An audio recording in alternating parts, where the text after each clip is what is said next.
el hombre que acaba de cometer uno de los actos más perturbadores de la historia moderna, no solo evita pasar el resto de su vida encerrado, sino que años después aparece en programas de televisión, concede entrevistas, firma autógrafos y se convierte en una figura conocida en Japón. Un hombre que confesó con total frialdad haber acabado con la vida de una joven estudiante en París, y que describió con detalle lo que hizo después, como si estuviera hablando de una simple receta de cocina. Y lo peor de todo, es que la historia que están a punto de escuchar ocurrió de verdad. Este es el caso de Issei Sagawa. París. Año 1981. La ciudad era vista como el lugar perfecto para artistas, estudiantes y soñadores. Entre ellos estaba Issei Sagawa, un joven japonés de apariencia tranquila, extremadamente delgado y con un comportamiento tímido que pasaba desapercibido entre la multitud. Había nacido en una familia rica e influyente de Japón.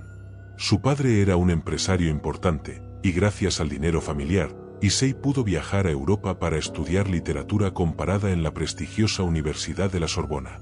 Pero detrás de esa imagen de estudiante introvertido, existía algo mucho más oscuro. Desde muy joven, Issei había confesado tener pensamientos violentos y obsesiones enfermizas que ocultaba cuidadosamente al resto del mundo. Mientras otras personas fantaseaban con amor o éxito, él desarrollaba ideas perturbadoras que con el tiempo se volvieron cada vez más intensas. Durante años logró esconderlas, hasta que conoció a una joven llamada Renée Artevelde. Renée Artevelde era una estudiante holandesa brillante, amable y muy querida por quienes la conocían.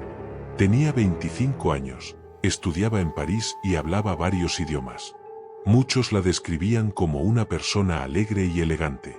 Issei comenzó a obsesionarse con ella. La veía como todo lo que él creía no ser: alta, segura de sí misma, sociable y atractiva.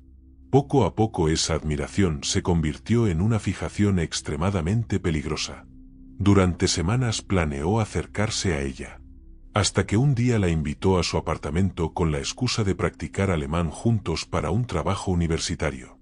Renée aceptó sin sospechar absolutamente nada. Aquella noche cambiaría todo. Según el propio relato de Issei años después, mientras ella leía unos textos sentada de espaldas, él tomó un arma escondida y disparó. Renée murió casi al instante. Y lo que ocurrió después fue tan perturbador que incluso los investigadores quedaron impactados. Durante horas, Issei permaneció junto al cuerpo sin saber exactamente qué hacer. Más tarde confesó que sentía una mezcla de miedo, fascinación y euforia.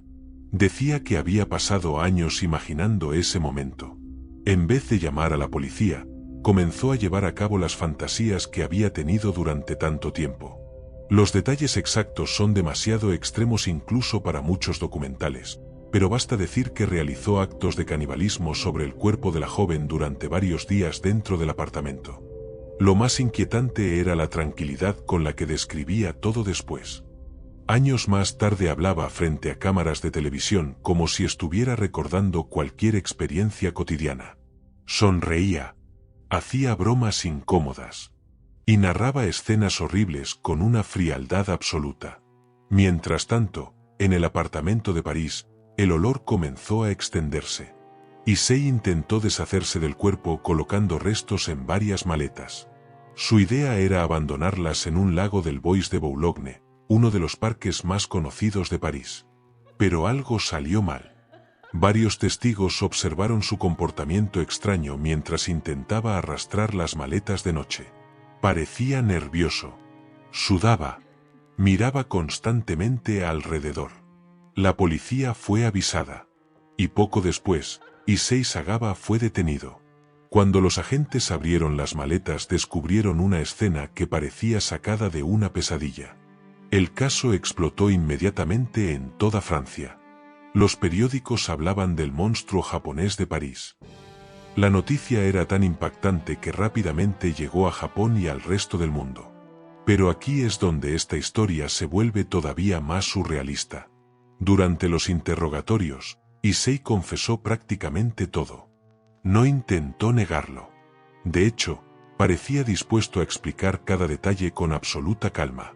Sin embargo, Los psiquiatras franceses concluyeron que sufría graves trastornos mentales y que no era apto para ser juzgado de forma convencional. Fue internado en una institución psiquiátrica en Francia. Y parecía obvio que jamás volvería a salir libre. Pero ocurrió algo inesperado. Gracias a conexiones familiares, abogados y problemas legales entre Francia y Japón, Issei fue extraditado años después a su país natal. Y allí sucedió el vacío legal más increíble de todo el caso. Los documentos del proceso francés no llegaron correctamente a Japón, y al no existir un juicio oficial japonés sobre el crimen, las autoridades terminaron dejándolo en libertad. Sí, libre. El hombre que había confesado uno de los actos más perturbadores del siglo XX salió caminando tranquilamente a las calles de Tokio. Y lo más extraño estaba por comenzar. En vez de esconderse, Japón lo convirtió en una celebridad. Issei empezó a recibir ofertas para entrevistas, revistas y programas de televisión. La gente sentía una mezcla enfermiza de curiosidad y morbo. Aparecía en debates nocturnos hablando de su crimen. Escribió libros contando la historia. Participó en documentales. Incluso llegó a hacer críticas de restaurantes para algunas revistas japonesas. Imaginen eso por un momento.